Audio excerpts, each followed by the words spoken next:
AEW launched a major announcement today. Plus, we got a big update on the backstage morale of the company after last night's incident. We're going to talk about that and so much more right here on the Ango Show.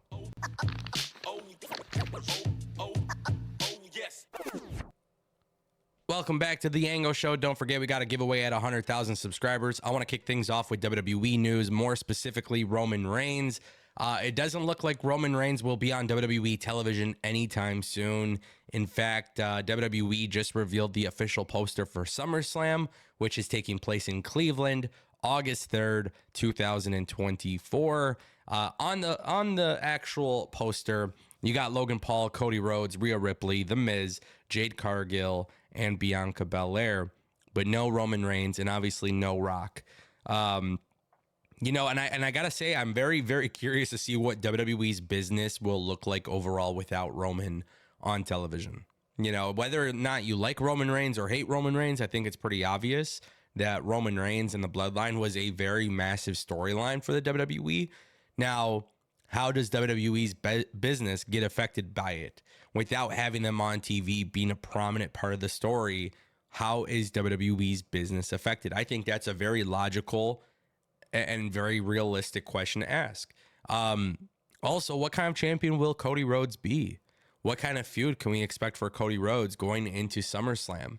Right? I think these are all very good questions. But ultimately, for the WWE here, not having Roman Reigns on TV, I'm okay with it, man. I'm okay with them taking a break with Roman and the Bloodline. You know, I think there's going to be a very massive story that goes in for, you know, WrestleMania 41 and even WrestleMania 42, to be honest. I think, you know, the big question here, though, is what do you do in the meantime? We don't know what WWE is going to look like without Roman Reigns and without the Bloodline. We don't know what WWE is going to look like with Cody as champion. This is a time where Cody Rhodes should be active as a champion. He should be bringing a ton of big-time feuds to this belt. You got to remember, it's been 4 years since the WWE Championship was being held by a full-time competitor.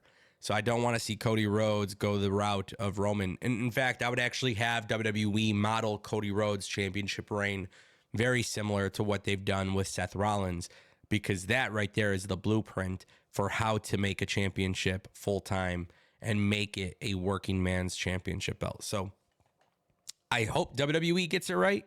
I'm trying to be optimistic about it, but obviously without Roman Reigns being on TV, we are at a very interesting point as WWE fans, and I feel like that is necessary to discuss.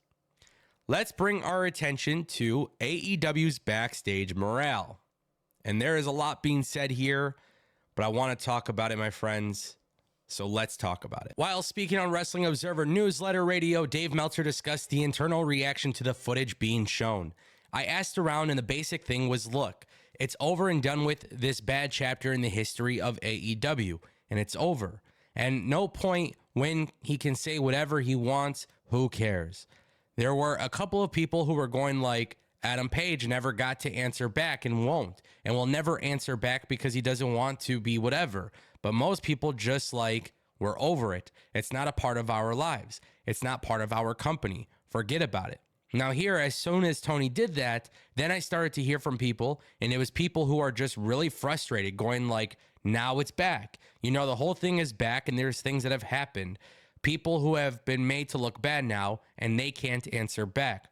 And because you don't want to, you know it opened up a wound that needed to be closed. They needed to move past this. This doesn't do AEW any good. I mean, if I'm Punk, I'm laughing about it, honestly. I'm laughing about it. There's been a whole bunch of other stuff. Wade Keller came out and said that the Young Bucks didn't want to show the footage. They were not on board with it. There was talks of Tony Khan being the one to initiate this entire thing. There's been stuff that has come out that Tony Khan wanted Will Ospreay to take shots at Triple H. You know, at the end of the day, I think I said it very, very well on my live stream. And I said it, this is not a company that's focused. It's not. It's not. And I genuinely mean this, and I sincerely mean this. I think that the best thing for AEW to do is just put your head down and continue your show. Stop engaging in this bullshit war. Stop engaging in these tactics of using social media to pop your hardcore audience. Do the right thing, which is put together the best show, and do it for your roster. Okay? Do it for your roster first. You do it for your roster and show your roster that there is maturity in how you're going to handle situations. And I guarantee you, your roster will love you. I guarantee you, your roster will stand behind you. But I can assure you guys this. If you've ever worked for a company that doesn't know how to, be professional, and your boss doesn't know how to be professional, ladies and gentlemen, you're not sticking around in that job. That company represents you at the end of the day. It's not just the wrestlers representing the company, but the company represents the wrestlers. And I think what AEW did last night with airing the footage backfired, and it hurt them. And the people that are getting the worst of it are the talent. The talent are getting the worst of it. And I can't imagine them wanting to be on social media. I can't imagine them wanting to see what people have to say, because at the end of the day, it does impact them. I think Tony Khan and AEW completely missed the boat. I think they completely backfired and self-sabotaged themselves. And, at the end of the day, there's people in AEW who are not happy now. And that's the result that you get. You were so concerned about your competition when your home isn't perfectly clean, You're more worried about everybody else when inside your four doors, your four walls, things are chaotic.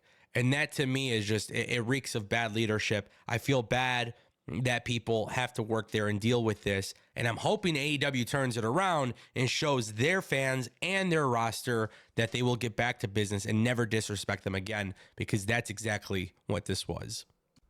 Today, AEW made a huge announcement regarding their pay-per-view schedule, but something that was actually really interesting had everything to do with Forbidden Door 3. Now, for those who don't understand what was going on, AEW Forbidden Door 3 was expected to be at Arthur Ashe Stadium in New York.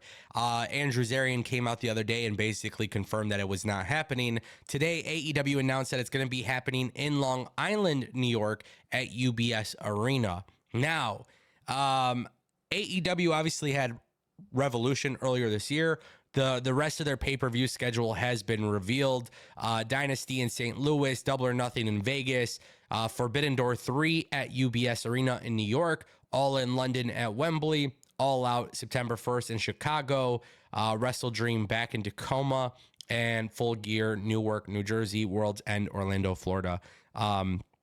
Guys, here's the thing. I think it's really important that people understand right now the morale is bad in AEW. AEW, they are going to have an uphill battle, right?